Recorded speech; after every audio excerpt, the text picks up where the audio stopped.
ጂሲ ኤክስፖርት ኳሊቲ ዜሮ ከሆነ በላይፍ ስታይል ሪሲቨር ሶፍትዌር ብቻ በመጫን በቀላሉ ማስተካከል ትችላላችሁ። ሙሉ ስቴፑን አሁን የማሳያችሁ ይሆናል። ተከታተሉ። በመጀመሪያ ሶፍትዌሩን ከቴሌግራም ቻናላችን ዳውንሎድ ታደርጋላችሁ። ከዛ በኋላ ጂሲ ኤክስፖርት ትከፍታላችሁ።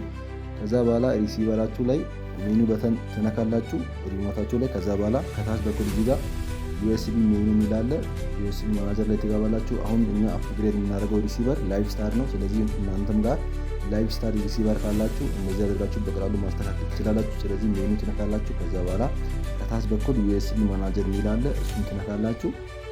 ከዛ በኋላ እዚህ ጋር እናንተ ከቴሌግራም ቻናላችን ላይ ዳውንሎድ ያደረጋችሁትን ሶፍትዌር ትፈልጋላችሁ ፋይሉን።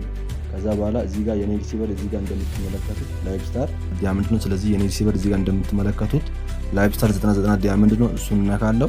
እናንተም የእናንተን ሪሲቨር ሶፍትዌር ካወረዳችሁ በኋላ እዚህ ጋር ፋይሉን ኦኬ ብላችሁ ትከፍታላችሁ። ቀጥታ ሪሲቨሩ ሶፍትዌር መጫን ይጀምራል። ስለዚህ ሁላችሁም ከኛ የቴሌግራም ቻናል ሶፍትዌር በማውረድ ብቻ ሁሉንም የኳስ ቻናል መከታተል ትችላላችሁ። የቴሌግራም ቻናላችን ሊንክ ባዮ ላይ እና ኮሜንት ሴክሽን ላይ አለ። እሱን በመንካት ቀጥታ የቴሌግራም ቻናላችን ተቀላቀሉ። ስለዚህ አዳዲስ የኳስ ቻናል መረጃዎችን በየቀኑ በቴሌግራም ቻናላችን በኩል ማግኘት ትችላላችሁ።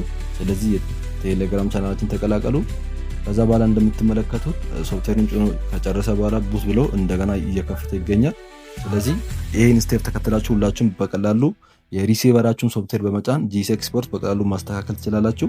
ከዛ በኋላ ሁሉንም ጨዋታዎች መከታተል ትችላላችሁ። መጪውን የእንግሊዝ ፕሪሚየር ሊግ፣ የአውሮፓ ቻምፒዮንስ ሊግ ሁሉንም ጨዋታዎች፣ የአውሮፓ ሊግ ጨዋታዎችን ሁሉንም መከታተል ትችላላችሁ። ስለዚህ የቴሌግራም ቻናላችን ተቀላቀሉ፣ አዳዲስ መረጃዎችን ታገኛላችሁ። ስለዚህ የቴሌግራም ቻናላችን ሊንክ ዲስክሪፕሽን ላይ ባዮ ላይ እና ኮሜንት ሴክሽን አለ። እሱን በመንካት ቀጥታ ማግኘት ትችላላችሁ። እንደምትመለከቱት ሶፍትዌሩን ጭኖ ከጨረሰ በኋላ በቀጥታ የኳስ ቻናሉን አምጥቶልኛል። እንደምትመለከቱት በጥራት እየሰራ ይገኛል።